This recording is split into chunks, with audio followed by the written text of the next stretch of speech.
The reason I'm doing this because for my birthday, I ended up getting a new hardware.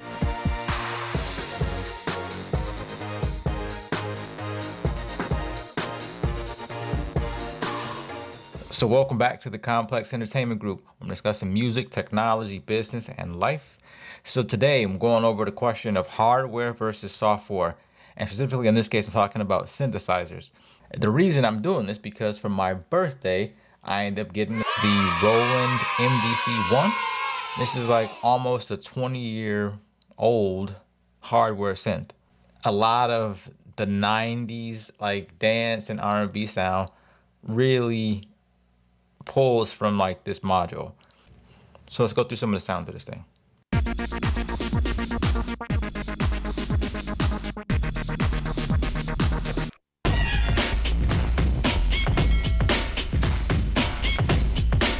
But you can see some real good hip hop drum presets in here too. So you already see that 90s feel vibe to it.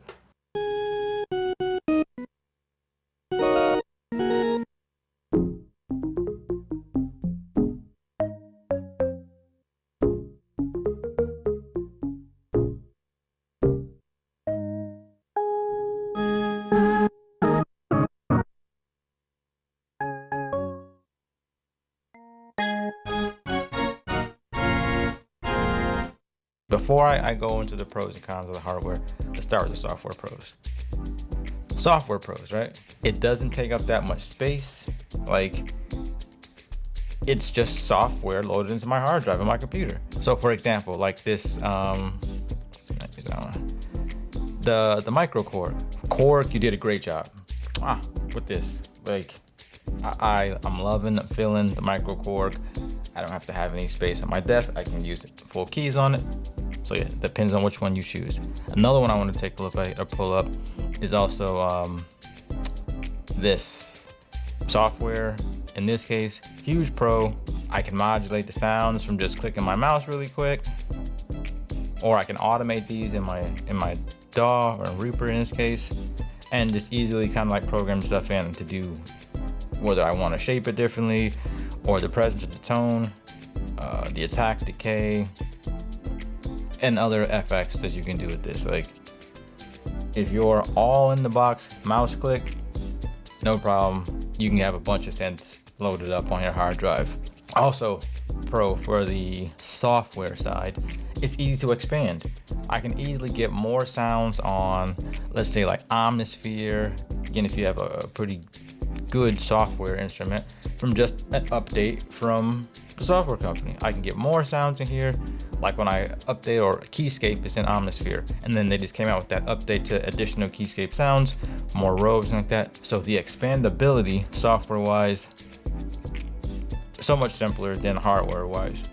And another pro, there's multiple options for different like cost levels. I mean, there's some software synthesizers and instruments in here that are just free. You can download them, so that already just kind of quickly gets you in the game.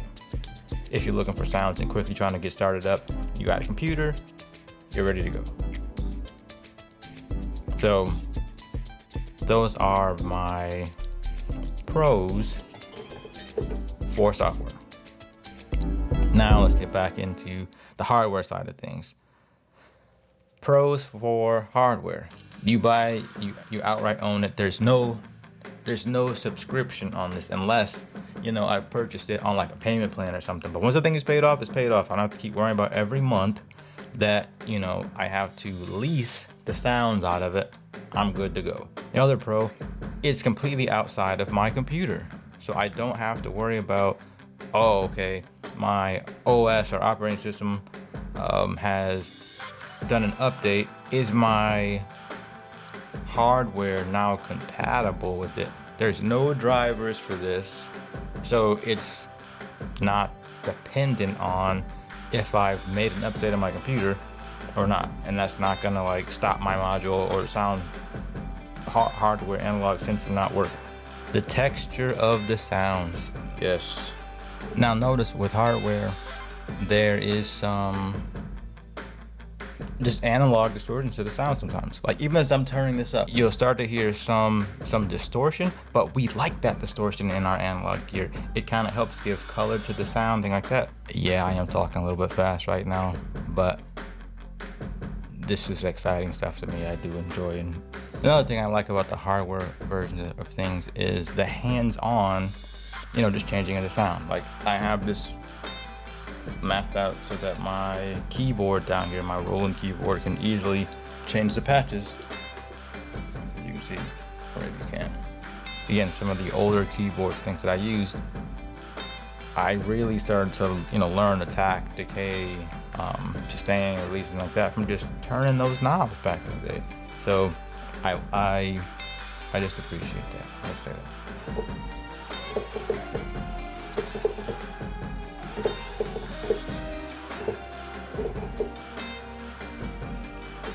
All right, so what are some cool sounds that are noteworthy that are within this Roland MDC1?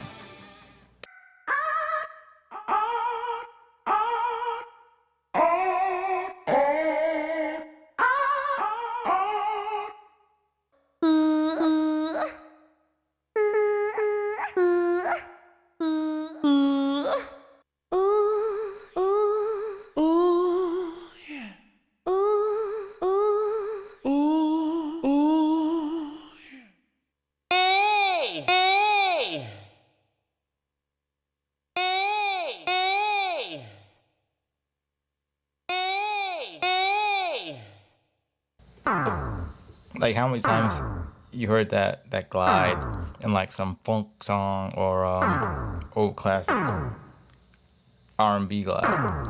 All right, now let's get into some of the cons. So let's start with the software cons. All right, a lot of the software, not a lot, some of the software emulations don't sound as good as the hardware they're emulating. Like just straight out fact, they just don't. They're close, but it's not necessarily as good. And sometimes you're just better off going with the actual hardware version of it because it's just the sounds are just that little bit of edge over it. So that's one con. Con number 2 for software, the computer operating system compatibility. Oh my god, that junk gets on my nerves the most. Like I had stuff before, like if I was in Pro Tools with the AAX plugins, it used to drive me freaking insane. Now yeah, I understand turn off automatic updates, which I have, but still that's a pain. That's something you bought, and especially if it wasn't cheap, you can't use because your software updated. Or if you bought a new Mac, right, it's automatically coming with the latest version of the operating system. You try to load some of those old plugins, they don't work. There's some stuff on there from a certain company that still don't work to this day, and I just had to stop using those instruments because I don't think they're ever coming back. So that's what got me, you know, these days a whole lot more picky on which software, VSTs, VSTIs, instruments, or just even plugins in general that I use. So cons of the hardware. As you see here, my rack space, you need a place to put it. Unlike the software, it's gonna take up some space. And especially if you have like a lot of physical keyboards, you need to have keyboard racks, which is fine, but you need space to put that stuff. Fact of the matter, it's gonna take up space. And like traveling with it is not as easy as just having, you know, a mini keyboard controller. All your software is in your laptop. You take that with you. You can pretty much, you know, create music anywhere. Whereas here, you're kind of confined to a location when you're operating off of the hardware. Again, it sounds great, but you're more confined to an area. Some of the sounds are dated because, especially if you're getting an old synth. Like, so some of the software stuff sounds kind of dated too, depending on how old you got it. The hardware stuff, especially in this case, some of these sounds have been used a lot, but personal preference, you can still do a lot with it if you choose, or if that's what you're wanting. For me, like, it's easier for me to really just go in and load up a software instrument because I'm just clicking through my mouse, as opposed to scrolling through patches on the hardware side. I do like how the hardware sounds, but again, it's just easier for me to use the software. Sometimes because of how easy it is to just kind of click in and pull up Omnisphere, I neglect some of this great hardware back here. So I'm trying to be less like that, especially since I made the purchase to buy the thing. Okay, now this is where we get serious in the video. The absolute, especially if you're picking up vintage gear. Like, again, this is almost a 20-year-old synth. Is this junk ain't easy to fix if it breaks. This weekend, as I was mounting this stuff up in my rack, I was swapping these around. So you see I have up here on top my very near and dear EMU synthesizer, the Morpheus Z-Plane synthesizer. Like, this is great. Like, I like the Roland. I wanted to get it just because of the sound stuff in it, and I wanted to add to the collection. But this is my junk. This is it right here. Like, this, out of all of the keyboards and things that I either sold or got rid of, I actually sold this one. I pawned it, and I went back to the pawn shop where I pawned it, like, I want to say a year or maybe a year and a half later, and it was still there, and it was actually priced less than they sold, than they gave me when I pawned it. So I immediately bought the thing back, right? And it was been working fine until this weekend when I moved some things around. The darn screen started flickering out and the sounds aren't coming out. So it's kind of burnt out right now. I did some searching online, and I guess apparently maybe these things, the battery has gone out of it, which, okay, understandable. Like, this is literally 20 years old. This came out in 1993. So this is literally a 20-year-old synthesizer. If the battery, if that's the original battery that was in there, like, I got all the screws and the old battery in here in a little baggie, because I had to order a new battery. If this is the original battery that was in there, then it lasted 20 years. So hopefully the next one will last another 20 years. So just getting a new one, I'm hoping repairs the thing. So I'm gonna have to do a follow-up video on the repairs of this, and if I actually fix it, and then I plug it back in, and then I'll go over and demo some of the sounds out of the Morpheus, because oh my god, like, they're some of the most greatest sounds ever for anything. I can't find software that really emulates the sounds from here, and there's some secret gems in here that we'll go over a lot in the next video. I'm a fan of both hardware and software in this case. It just depends on, you know, which route you want to go. Me personally, there's stuff that I can only find in the hardware, and there's stuff that works really great in the software. So my setup is a hybrid, and I do plan on using more of the sounds again from this new used MDC1. And oh my god, fingers crossed I get my Morpheus fixed. Like, that hurt my heart. But that's it for the video. Again, hardware versus software. There's pros and cons to each. In some instances, there's some scenarios, you know, one might work better for your workflow and the other one might work, the other side might work better for your workflow, depending on which side of the coin or the fence you fall on with this. But, you know, like, subscribe, leave a comment. Again, appreciate your time, and watch out for the next videos as I give updates on my Morpheus.